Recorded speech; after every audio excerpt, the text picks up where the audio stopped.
Good morning, everyone, and welcome to our discussion today. We are here to explore a very important question in modern education. The topic is in-person learning inherently better than online schooling? It's a question many parents, students, and educators are thinking about, especially now. To help us understand the different sides of this topic, we have two expert guests. First, we have Sarah Miller, who believes strongly in the benefits of in-person learning. Welcome, Sarah. And arguing for the strengths of online schooling is David Rodriguez. Welcome to you too, David. Our aim today is not to declare one method absolutely superior to the other for everyone. Instead, we want to explore the advantages and disadvantages of each, so our audience can form their own informed opinions. We hope to provide a balanced view. So let's begin with opening statements. Sarah, would you like to start? Thank you, Alex. Good morning, everyone. I believe that in-person learning offers something truly essential that cannot be fully replicated online. The core of my argument is that traditional schooling provides vital, social, emotional, and interactive benefits that are crucial for a child's overall development. Think about the classroom environment. Students are not just learning facts and figures. They are learning how to communicate with their peers, how to work in teams, and how to understand different perspectives. These are skills they will carry with them for their entire lives. Furthermore, direct interaction with a teacher in the same physical space is incredibly valuable. Teachers can pick up on nonverbal cues, like a confused look or a student who seems disengaged.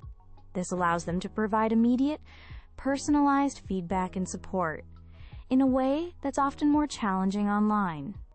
A teacher can quickly adjust their explanation or offer a helping hand right when it's needed. The structured environment of a school also plays a key role. The daily routine, the clear expectations, the dedicated learning space. These all help to promote discipline and focus. For many students, this structure is necessary to stay on track and motivated. It teaches them time management and responsibility in a very practical way. Finally, let's not forget about access to physical resources and hands-on activities. Science labs, art studios, libraries, sports facilities, these are all integral parts of a rich educational experience. Learning by doing, experimenting, and participating in physical activities like sports or drama clubs contributes enormously to a student's engagement and understanding. These experiences are difficult, if not impossible, to fully replicate in a purely online setting. So while online learning has its place, I believe in-person education provides a more holistic and effective foundation for most students. Thank you, Alex and Sarah, for your points. Good morning. I see the educational landscape a bit differently. I believe online schooling offers remarkable flexibility, accessibility, and opportunities for personalized learning that can be incredibly beneficial. My main argument is that online education is not just a substitute, but a powerful and evolving model that caters effectively to diverse student needs in the 21st century. One of the biggest advantages of online learning is its flexibility.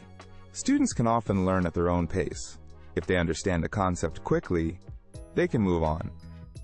If they need more time, they can take it without feeling rushed or falling behind the rest of the class. This self-paced approach can significantly reduce stress and make learning more effective and enjoyable for many students. This is particularly helpful for students who might have different learning styles or speeds than what a traditional classroom can accommodate. Accessibility is another huge plus. Online schooling can open doors for students who face geographical barriers. Perhaps they live in remote areas, far from good schools. It's also a vital option for students with health conditions that make regular school attendance difficult, or for those who have other commitments, like young athletes or performers. Online learning ensures that education is not limited by physical presence. Furthermore, engaging with online learning platforms inherently helps students develop crucial digital literacy skills. In today's world, being comfortable with technology, knowing how to find and evaluate information online, and communicating digitally are essential skills for future study and work. Online schooling provides a natural environment to cultivate these competencies from an early age. It also fosters self-management and discipline. Students learn to organize their time, set goals, and take responsibility for their learning journey.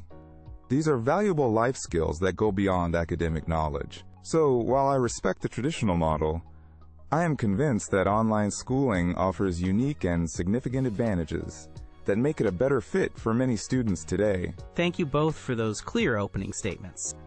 Sarah, you've heard David's points about flexibility and digital literacy.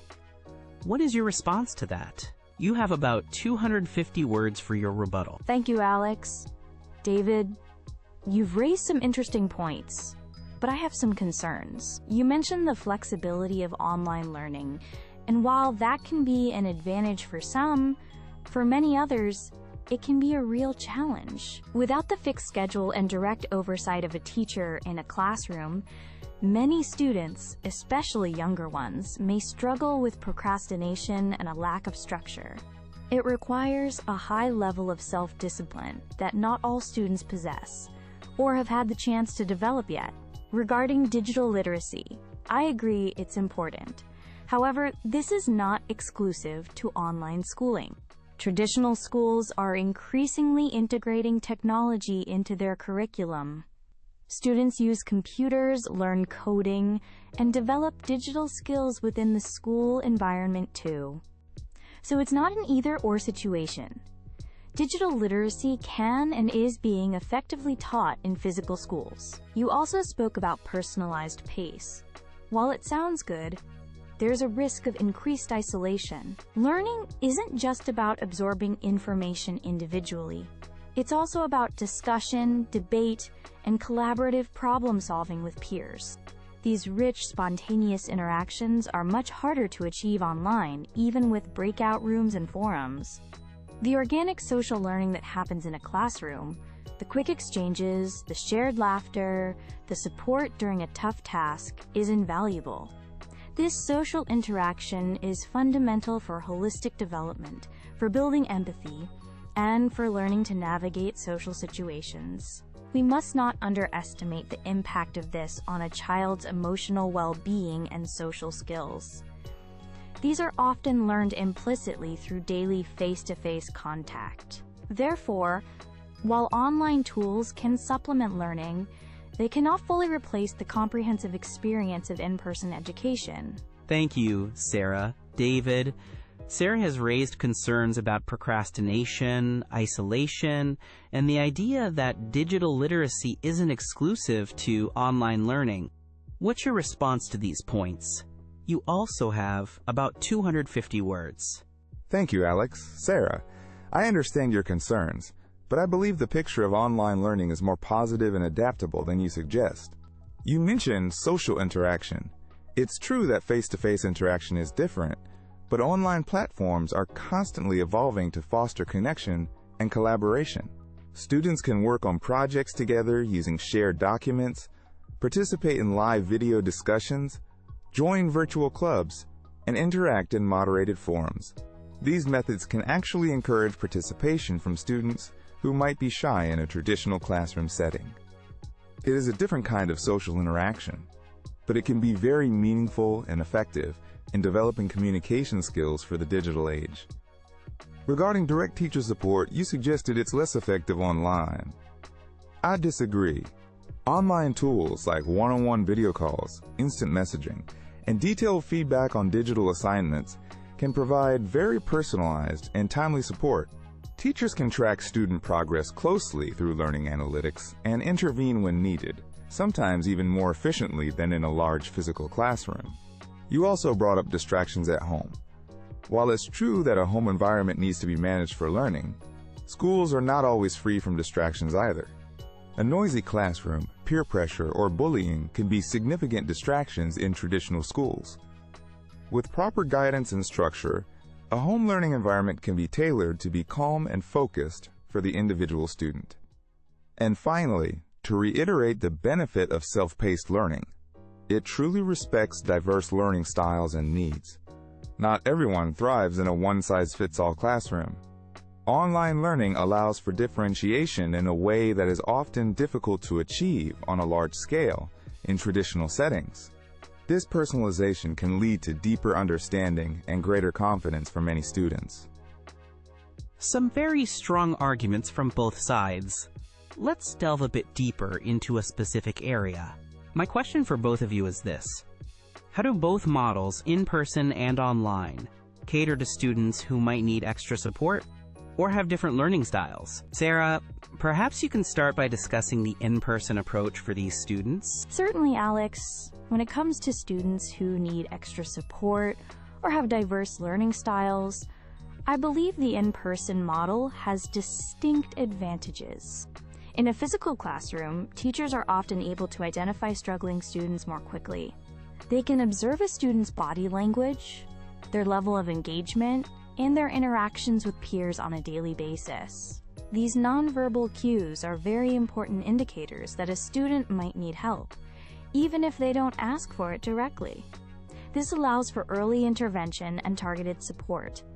Furthermore, traditional schools usually have a team of specialized staff on site. This includes school counselors, special education teachers, and learning support assistants who can provide one-on-one or small group help tailored to specific needs. This immediate access to a support network is crucial for students with learning difficulties or emotional challenges. For different learning styles, teachers in person can use a variety of methods: visual aids, hands-on activities, group work, and direct instruction. And they can adjust these methods in real time based on how students are responding. The ability to physically move around, interact with materials, and learn through doing often benefits kinesthetic learners, or those who find it hard to sit still for long periods. This dynamic and responsive environment with readily available human support is, in my view, better suited to meet the complex needs of students requiring extra help. Thank you, Sarah. David, how does online learning address the needs of students requiring extra support or those with different learning styles? That's a great question, Alex. Online learning environments are increasingly sophisticated in catering to diverse needs, often using technology to its full advantage. For students needing extra support, online platforms can offer a range of adaptable technologies. Think about features like text-to-speech for students with reading difficulties, or adjustable font sizes and screen contrast for those with visual impairments. Lessons can be recorded and replayed, which is incredibly helpful for students who need to review material at their own pace, or who missed a live session. This means they can go over complex topics as many times as they need, without feeling pressured or embarrassed. For students with different learning styles, online learning can be highly personalized. Visual learners can benefit from interactive simulations, videos, and infographics. Auditory learners can listen to podcasts or recorded lectures. Many platforms offer varied types of content to present information in multiple ways, allowing students to engage with the material in the way that suits them best. Moreover, for students who are shy or anxious about speaking up in a traditional classroom, an online environment can sometimes feel safer. They might find it easier to ask questions via chat, email, or in a one-on-one virtual meeting with the teacher, rather than in front of a whole class. The flexibility of online learning also allows for more dedicated time for students who need it, without the rigid scheduling constraints of a traditional school day, which can reduce peer pressure and anxiety. So, technology really empowers us to create learning experiences that are more tailored to individual student profiles. It's clear that both models are striving to support all learners, using different approaches and tools. We're moving towards the end of our discussion. It's time for closing statements. Sarah, you have about 150 words to summarize your position. Thank you, Alex. Throughout this discussion, I've emphasized the irreplaceable value of in-person learning. The direct, face-to-face interaction with teachers and peers fosters not just academic growth, but also crucial social and emotional development. The structured environment of a school teaches discipline and focus, while access to physical resources and hands-on activities enriches the learning experience in ways that are hard to match online. We've also discussed how teachers in a physical setting can more readily identify and support students needing extra help, observing nuances that technology might miss. While online learning offers certain conveniences, I believe that for the holistic development and comprehensive education of most students, the rich, interactive, and supportive environment of traditional schooling remains superior. It provides a more complete educational journey, preparing students not just with knowledge, but with essential life skills. Thank you, Sarah. David, your closing statement, please. Around 150 words. Thank you, Alex. My focus today has been on the significant advantages that online schooling brings to modern education. We've talked about its unparalleled flexibility, allowing students to learn at their own pace and in a way that suits their individual needs and styles. The accessibility it offers to students facing various barriers is transformative, ensuring education is not limited by location or circumstance. Furthermore, online learning is an excellent way to develop essential 21st century skills like digital literacy, self-management, and independent learning. As we've seen, technology also provides powerful tools to support students with diverse learning needs effectively. Online learning is not just a temporary fix. It's a powerful, adaptable, and continually evolving educational model that is highly effective for a growing number of students. It offers a pathway to a personalized and empowering educational future. Thank you, Sarah, and thank you, David, for a very insightful and thought-provoking discussion. You've both presented compelling arguments for your respective viewpoints. It's clear from our conversation today that both in-person learning and online schooling have their own unique strengths and potential weaknesses.